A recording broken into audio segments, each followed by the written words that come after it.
today I am just back from Scotland after a pretty long walk. The Iron Coastal Way, which you'll be able to see on the channel, which means I'm in need of some good comfort food. It's pissing down outside, so I'm making my favourite dish of all, beef cheek ragu.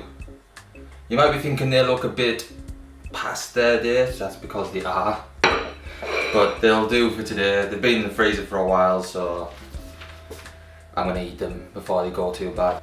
The secret ingredient though to my beef cheek ragu, which it's not that secret really, but it's a killer. It really makes the dish what it is sausages. I've got 2 sausages here. I like to try, if I can, go to the butcher's to get sausages. That's because you get all of this lovely sort of fat running through them. Really adds to the flavour of the dish. But I like to get these Italian sausages because they've got like fennel and different herbs in. Really does the trick. But get your sausages from wherever you get your sausages from. Just if you can go to the butcher's, go to the butcher's because they are going to change this dish. I'll talk to you about tomatoes though. 1 tin of tomatoes and 1 bottle of passata. The reason I use half and half is because I like the freshness from the tin tomatoes. They don't have much body, but they add a lot of freshness, a lot of acidity. And then this passata, whichever passata you use, is going to add a bit of creaminess, a bit of velvety, smooth sort of sauciness to the dish. So together they just make the perfect ragu really. And then your red wine. Before I start the dish, which we'll start with sausages and the cheeks, I'm going to prep everything because I don't want to be rushing around like a headless chicken like I usually do. So prep everything first. Wash your celery, grate your carrots. Grate these because I want them to melt into the sauce. You can chunk it if you want, but grating it's much better in my opinion. And finally chop the onion, which I'm going to show you how to do. So let's do it. Right, let's get this apron on because I'm a messy guy. Towel in because I'm a professional. Right, onion. I'm cutting this nice and fine, diced. So here's the tips. Chop it in half lengthways. So how I cut my onion for a ragu, it's quite simple. Chop down. This knife could be a lot sharper by the way, so don't judge me.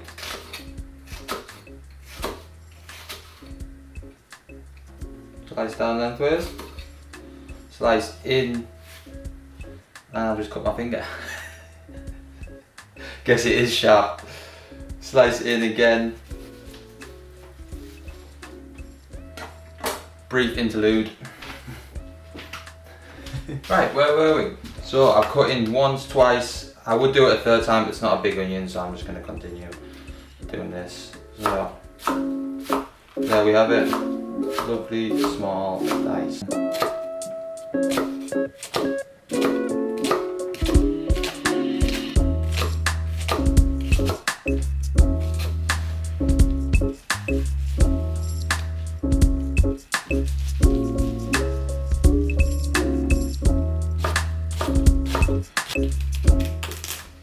Don't want that, that's nasty. All cleaned. So same with the celery.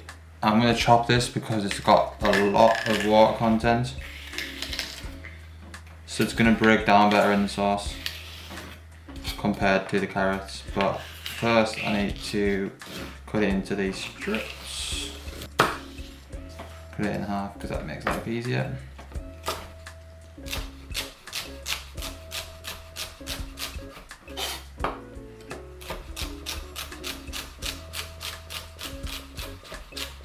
Cut it nice and fine because you do want it to break down in the sauce. You do want it to just bleed through all of its flavour to the onion pile, and same again.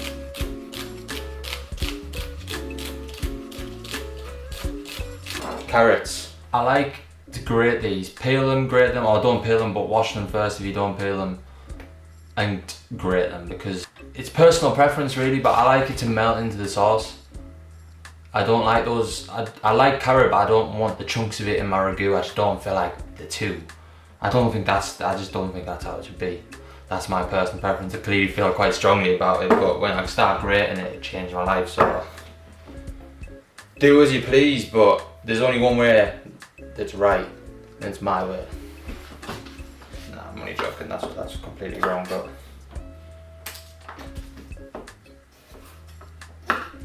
Top and tail, great. Pretty sure everybody knows how to use a box grater. Use the largest part because you do want a bit of that run through your sauce. I guess I should use this time to prep the garlic too. Just give it a light tap. Don't bash it too hard because I want the garlic to remain whole. I'm just gonna cut strips down. Leave that little end bit. See that little bit in the end? You don't want it to fall apart while you're cutting it. And just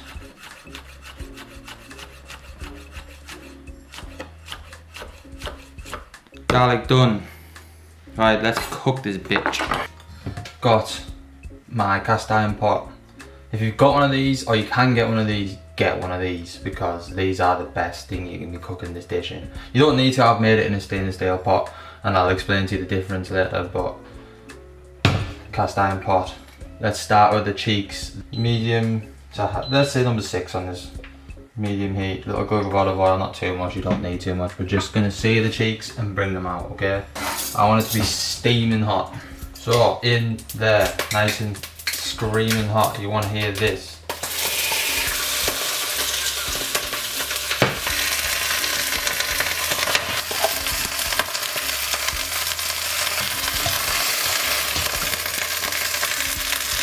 That is what you want to see.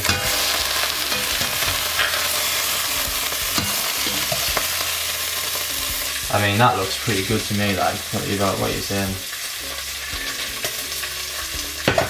Next thing to mention, the sausages. Skin these, and this is why you get butcher sausages, by the way. I've had this problem with shop sausages where the casing that they kept in, the fuck knows what it is, but it's not the good stuff. And it just peels right off like a Johnny. And once that's done, you can pick it apart into the pot. So while this is off the heat still, bit by bit, just break it into there.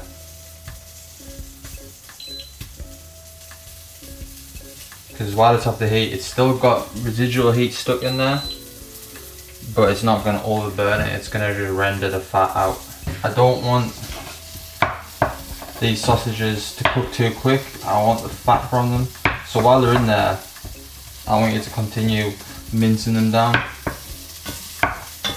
The reason I'm doing this is because I want, again, similar to the carrot, I want these to break down in the sauce. I want them to sort of work their way into all the pulled beef. I don't want chunks of sausages, I want the whole dish to be laced with sausage. Every bite has got a bit of sausage in.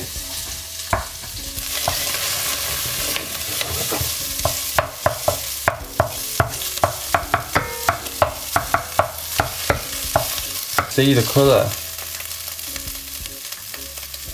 It could be a bit more minced, but it'll break down a bit more in the sauce, don't worry about that. This is where you want it. It's got a bit of colour in it, it's not cooked all the way through, it's released some of its fat. And you've got all of this, if you look on the bottom, you've got all of this brown, right? That's going to come off when we cook the veg now. So I'm going to remove this sausage. I'm going to remove it, set it aside. Pot of sausage. Right, onto the veg. With a little bit more olive oil, just a little glug in there. Get the heat up to medium heat, no higher. And we're putting it all in together. Right, a little bit of salt in this point goes a long way because we're going to layer the seasoning.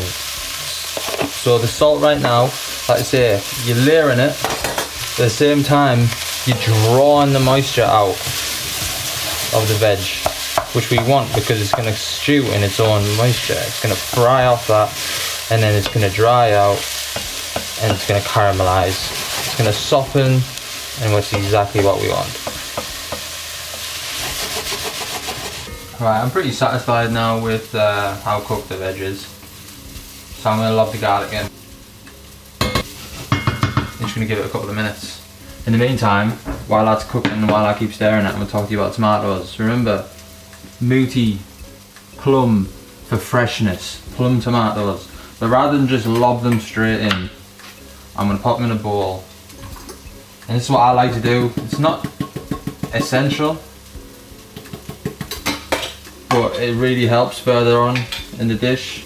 Minimal effort, maximum satisfaction. So you might not want to do this because it involves getting your hands dirty, and it's another thing to clean, I guess, but I like to do it because it saves you time later on. So I'm just going to take that off the heat because that garlic's okay. And I'm just going to crush. I'm not trying to turn it into a pulp. I'm just wanting to get it fairly crushed up so it works into the sauce, and then I'm also not fishing around for it, trying to crush it with a spoon, which is just a ball ache. You're not gonna do a good enough job. It's gonna take you a while. And then as it's cooking, these tomatoes are going to break down even further, and you're just going to have these beautiful little bits of tomato that are juicy, caramelized. Do it this way, trust me. It really helps with the dish and the cooking of the dish. Just little chunky bits of tomato. Fill this back all the way with water. Alright, that garlic's had enough time to release its fragrance, and before I put the tomatoes in, I almost forgot. You want to chuck the wine in. I'm going to say about 200ml, roughly. Just lob it in, and you just want to reduce that to a nice stickiness, right? There'll be a little residue left at the bottom, but I just want a nice sticky red wine sauce clinging to the veg, and then I'm going to chuck in the tomatoes. There's still some residual wine left in there, but most of it is in the veg. Tomatoes in, passata also in, all of it. That is your velvety, that is your saucy, rich goodness on top of the freshness. A full tin of water. I'm going to also fill this up with water all the way and give it a good shake.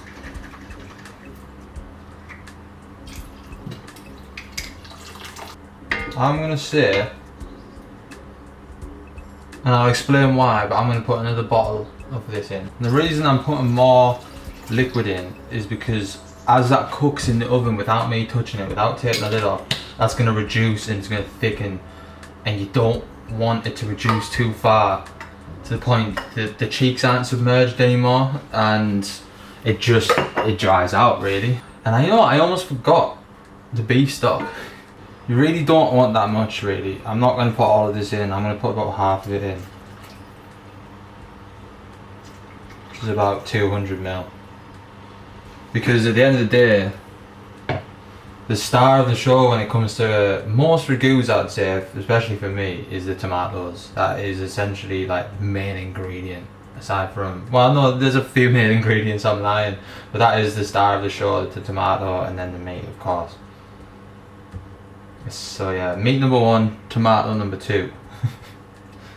We're pretty much at the end now of the prep. I've got the oven preheated to 180 degrees, and I'll explain again about that. But, so what I'm going to do is I'm going to put the beef cheeks back in there, I'm going to put the sausage back in there, I'm going to add parmesan rind, which is essential, and I'm going to stick the herbs in, which will be tied up. Cast iron pan, or pot rather. I've used it in the stainless steel, but you can't put stainless steel in the oven. Only use it on the hob, and it's going to take about 5 hours on the hob minimum. Using the cast iron pot, if you put it in the oven, obviously it's going to be a little pricey, especially at the minute for everybody, so you might want to use stainless steel. But if you put this in the oven, it's going to take about 3.5 hours max. And you'll know it's ready when the beef cheeks pull apart, like they almost fall apart themselves, you know. And if they don't do that, it's not ready. It's plain and simple, because the beef cheek will tell you it's ready. Sausage and cheeks are back in. That is full to the brim, as you can see, which is what we want, because that is going to reduce right down, and I'll show you at the end when it's all done. Parmesan rind, a little bit of parmesan left in the end. Have one of these, don't chuck them if you use a lot of parmesan. Pop that in, drop that in, submerge it right down.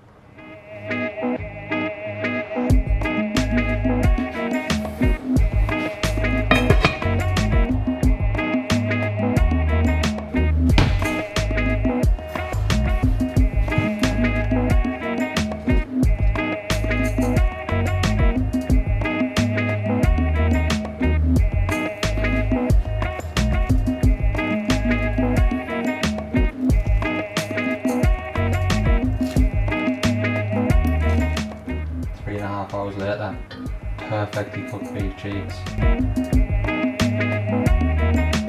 Time for a taste test, what do you reckon?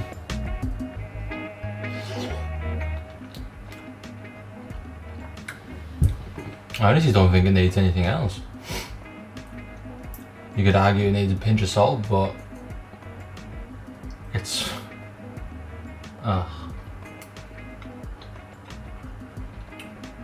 No, see, when I mix that with the pasta, which will be cooked in salt water, that'll give it that'll give it the extra little, just that little smidge extra it needs.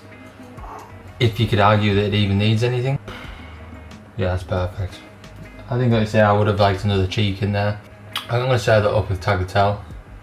That's generally my favourite type of pasta shape to serve it up with. And the focaccia, I've got a focaccia brewing. That's going in the oven soon. I haven't shown you the recipe for that because that's going to come in a separate video. I've rushed it a bit today, but that is beef cheek ragu, tagliatelle, plenty of parmigiano, and tomato and rosemary focaccia. Hands down best meal you could ask for. So, pasta, tagliatelle. It's not that much really, but pasta water is boiling. Always boil the water first, drop the pasta in. Packet says 7 to 9 minutes, so I'm going to go for 8 minutes.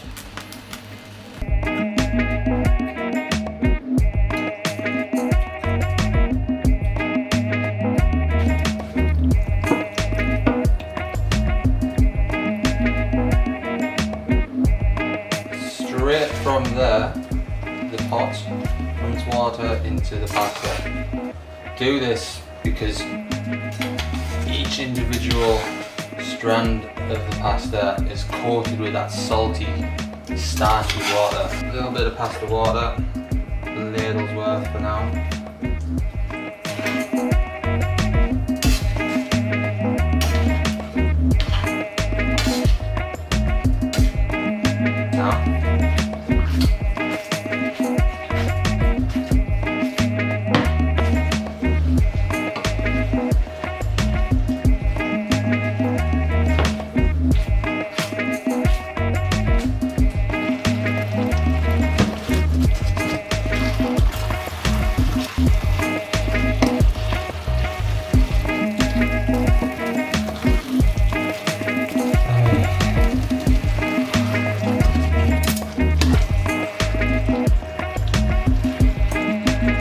Turn it off the heat now.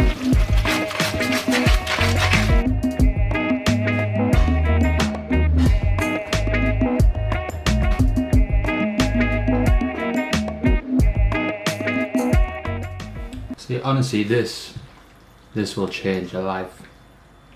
Please give it a go. I'm gonna have a go right now before I serve it up. I think I deserve it. Chef privilege and all that.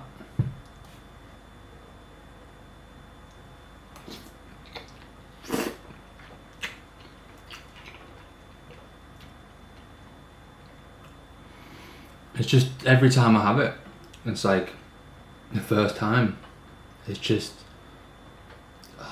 mind-blowingly tasty. And you know, the beef cheek is such a cheap cut. Go to your butchers, you won't find it in the supermarket. Go to Boreham's if you know where I'm talking about.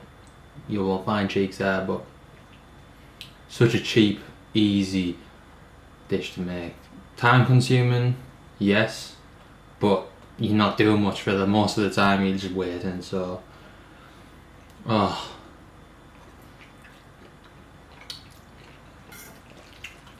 try it.